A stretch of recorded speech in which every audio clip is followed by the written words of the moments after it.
नमस्कार, आप देख रहे हैं सुप्रभात न्यूज एमपी और मैं हूं आपके साथ महक कपूर। आइए नजर डालते हैं 25 फटाफट बड़ी खबरों की ओर। इससे पहले न्यूज को कहां से देख रहे हैं आप हमें कमेंट करके जरूर बताएं। रेल यात्रियों के लिए बड़ी खुशखबरी, जल्द इन रूट्स पर दौड़ेगी वंदे भारत मेट्रो ट्रेन। मध्य प्रदेश के लोगों को जल्द ही वंदे भारत मेट्रो ट्रेन की सौगात मिलने वाली है। रेलवे 200 किलोमीटर के अंदर आने वाले स्टेशनों के बीच वंदे भारत मेट्रो ट्रेन को शुरू कर सकता है। ये ट्रेन राजधानी भोपाल से 200 किलोमीटर के अंदर पड़ने वाले स्टेशन के बीच चल सकती है। जानकारी के मुताबिक वंदे भारत मेट्रो सागर से शाहजहांपुर और भोपाल से बैतूल के बीच शुरू करने की तैयारी है। इसको लेकर रूट भी निर्धारित कर लिया गया है। पहले ट्रेन भोपाल से होशंगाबाद, फिर इटारसी से बैतूल तक जाएगी। भोपाल, इंदौर सहित 5 पुराने मेडिकल कॉलेजों में बनेगी nuclear medicine unit. Madhya Pradesh के 5 पुराने मेडिकल कॉलेज भोपाल, इंदौर, ग्वालियर, जबलपुर और रीवा में न्यूक्लियर मेडिसिन यूनिट बनाई जाएगी।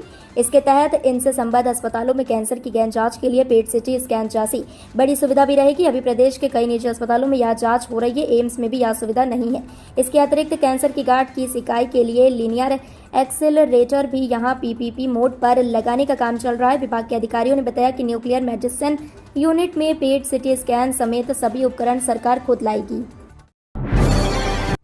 रेबी, भुखमरी और बेहतर शिक्षा पर होगा काम। इंदौर में रखी गई 2023 का भारत अभियान के प्रोजेक्ट्स की नींव। इंदौर में 2023 का भारत अभियान के तहत सतत विकास लक्ष्य हासिल करने के उद्देश्य से कुछ सार्थक प्रोजेक्ट्स की शुरुआत की गई है। ये प्रोजेक्ट्स गरीबी, भुखमरी और गुणवत्तापूर्ण शिक्षा से संबंधित होने के साथ साथ स्ट्रीट वेंडर्स के सहयोग और कैदियों के बेहतर स्वास्थ्य, पुनर्वास व कल्याण के प्रति भी समर्पित है। 2023 का भारत अभियान की शुरुआत समाजसेवी लेखक अतुल मलिकराम द्वारा एक शिक्षित व समृद्ध भारत के दृष्टिकोण के साथ की गई है। इस अभियान का लक्ष्य मार्च 2026 तक इन सभी प्रोजेक्ट्स को देश के 10 राज्यों तक फैलाने का है। सैलानियों को मिलेगा होम स्टे सुविधा, पारंपरिक सांस्कृतिक लोक कलाओं से अवगत होंगे पर्यटक। मध्य प्रदेश पर्यटन बोर्ड की फार्म स्टे योजना और जिला प्रशासन की पहल से जिला शिवपुरी के ग्राम हातोद में फार्म स्टे का तेजी से विकास हो रहा है। मध्य प्रदेश पर्यटन बोर्ड द्वारा प्राकृतिक सुरम्य स्थलों और पहाड़ियों से घिरे ग्राम हातोद में फार्म स्टे बनाए जा रहे हैं। यह फार्म स्टे सैलानियों के लिए सुकून पाने की जगह बन रही है और उन्हें प्राकृतिक वातावरण का एहसास करा रही है। वहीं ग्रामीणों को इससे रोजगार के अवसर मिल रहे हैं। इस नवाचार से गांव के विकास के साथ ही ग्रामीण संस्कृति को देश विदेश तक पहुंचने में मदद मिल रही है। राजवाड़ा पर तैनात ट्रैफिक पुलिस जवानों से कहा सोमवार से मत आना। राजवाड़ा क्षेत्र की ट्रैफिक व्यवस्था सुधारने के लिए प्रशासन ने ऑटो रिक्शा, ई रिक्शा की एंट्री बैन की है।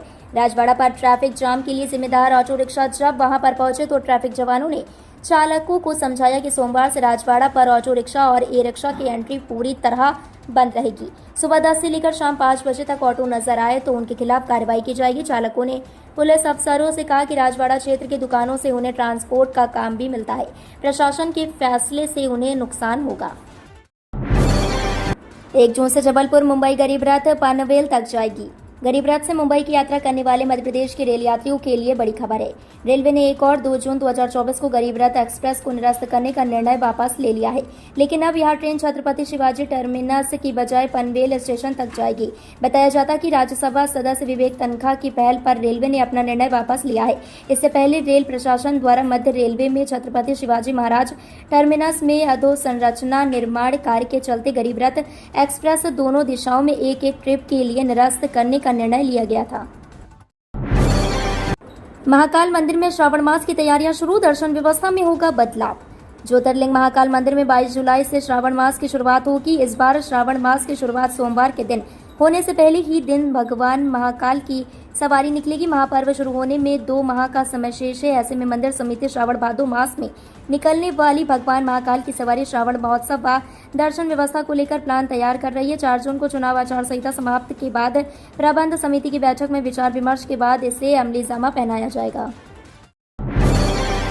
पर्यटन दिवस पर शहर आए मेहमानों ने निःशुल्क देखा light and sound show. Madhya Pradesh पर्यटन दिवस के अवसर पर शहर में कई गतिविधियां हुई। पर्यटन विभाग की ओर से होटल तानसेन में जुम्बा वर्कशॉप का आयोजन किया गया। इसमें प्रशिक्षक के रूप में आशीष दोरे और प्रेरणा तोमर रही। उन्होंने सभी को जुम्बा कराया, साथ ही जुम्बा की बेसिक जानकारी भी दी। उन्होंने बताया कि आज की बिगड़ी लाइफस्टाइल में कोई न कोई एक्टिविटी से दोस्ती करना जरूरी है। जुम्बा ऐसी विधा है जिसे करने से आपकी एक्सरसाइज भी हो जाती है। बाल यौन शोषण से पीड़ित बच्चों के अधिकारों और सुविधाओं की निगरानी करता है पॉक्सो ट्रैकिंग पोर्टल। यौन शोषण से पीड़ित बच्चों की मदद के लिए डिजिटल और पारदर्शी तंत्र के रूप में पॉक्सो ट्रैकिंग पोर्टल स्थापित किया गया है। पॉक्सो अधिनियम 2012 की धारा 44 के तहत उल्लेखित अधिनियम के कार्यान्वयन की निगरानी और पॉक्सो पीड़ितों की सेवा व सुविधा के लिए समर्पित प्रणाली की आवश्यकता को समझते हुए पॉक्सो ट्रैकिंग पोर्टल लॉन्च किया गया, जो वर्तमान में काफी मददगार साबित हो रहा है। भारत में बच्चों के यौन उत्पीड़न से संबंधित जटिल और संवेदनशील मुद्दों को ध्यान में रखते हुए वर्ष 2012 में पॉक्सो अधिनियम लागू किया गया था। मध्य प्रदेश हाईकोर्ट ने 13 साल से जवाब न देने पर लगाया 50,000 का जुर्माना। मध्य प्रदेश हाईकोर्ट ने एक प्रकरण में विगत 13 वर्ष से जवाब पेश न किए जाने के रवैये को आड़े हाथों लिया। इसी के साथ राज्य शासन पर 50,000 का जुर्माना लगा दिया। न्यायमूर्ति विवेक अग्रवाल की एकल पीठ ने जुर्माना राशि 3 दिन के भीतर लीगल सेल अथॉरिटी में जमा करने के निर्देश दिए हैं। साथ ही कलेक्टर सीधी को आगामी सुनवाई के दौरान समस्त रिकॉर्ड सहित व्यक्तिगत रूप से हाजिर होने निर्देशित किया है। अगली सुनवाई 30 मई को होगी। ग्वालियर के जिला अस्पताल में पत्थरबाजी, ड्यूटी पर तैनात डॉक्टर सहित 3 लोग घायल। ग्वालियर के मुरार जिला चिकित्सालय में उस समय हंगामा हो गया जब यहां इलाज करने पहुंचे एक युवक ने डॉक्टर पर ही प्राणघातक हमला कर दिया। इतना ही नहीं, युवक के साथ आए लोगों ने अस्पताल परिसर में पत्थरबाजी भी की। इसमें ड्यूटी डॉक्टर सहित 3 लोग घायल हो गए। एकाएक हुए घटनाक्रम के बाद डॉक्टर और अस्पताल स्टाफ भी एकत्रित हो गया और काम बंद करते हुए मुरार थाने पहुंचकर आरोपियों के खिलाफ मामला दर्ज कराया। घटनाक्रम के बाद पुलिस ने 2 लोगों को गिरफ्तार कर लिया है। 3 नामजद सहित अज्ञात लोगों के खिलाफ मामला दर्ज कर विवेचना शुरू कर दी है। इंदौर में ट्रैफिक पुलिस ने पब्लिक को दी बड़ी राहत। रेड सिग्नल का समय 30 से 45 सेकेंड तक किया गया कम। मध्य प्रदेश के इंदौर यातायात प्रबंधन पुलिस ने शहर के चौराहों पर रेड सिग्नल का समय कम कर दिया है। अब लोगों को चिलचिलाती धूप से ट्रैफिक सिग्नल पर कुछ राहत मिलेगी।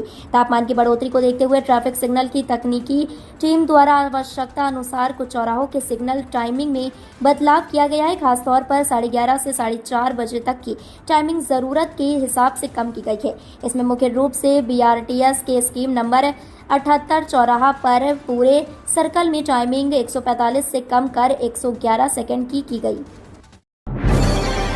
पानी की किल्लत के बीच VIT स्टूडेंट्स ने खोला मोर्चा, एग्जाम कैंसिल।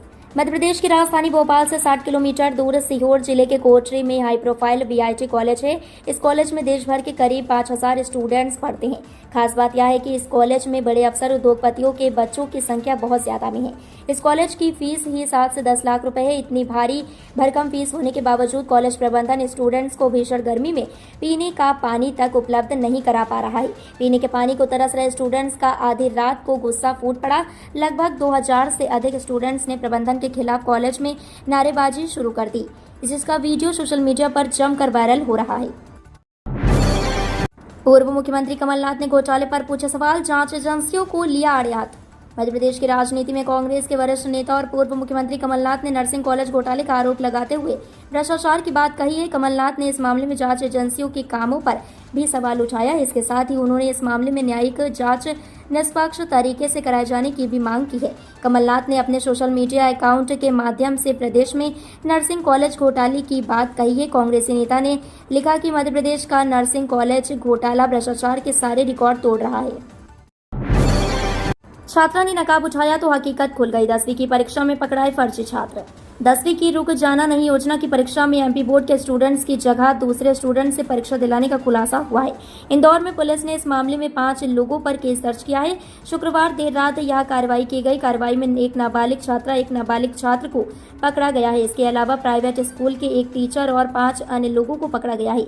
इंदौर में बड़ा गणपति स्थित शारदा कन्या हायर सेकेंडरी स्कूल में यह मामला पता चला है।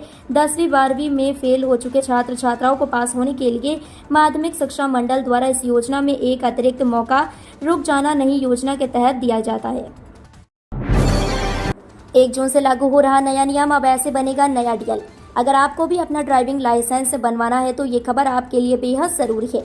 अभी तक ड्राइविंग लाइसेंस बनवाने के लिए लोगों को काफी समस्याओं का सामना करना पड़ता है और दलालों के साथ ही RTO के कई चक्कर काटने पड़ते हैं। लेकिन 1 जून से अब ऐसा नहीं होगा। सड़क परिवहन और राजमार्ग मंत्रालय ने भारत में ड्राइविंग लाइसेंस बनवाने के लिए नए नियमों की घोषणा की है, जिनके लागू होने से लाइसेंस बनवाने वालों को दिक्कतों का सामना नहीं करना पड़ेगा।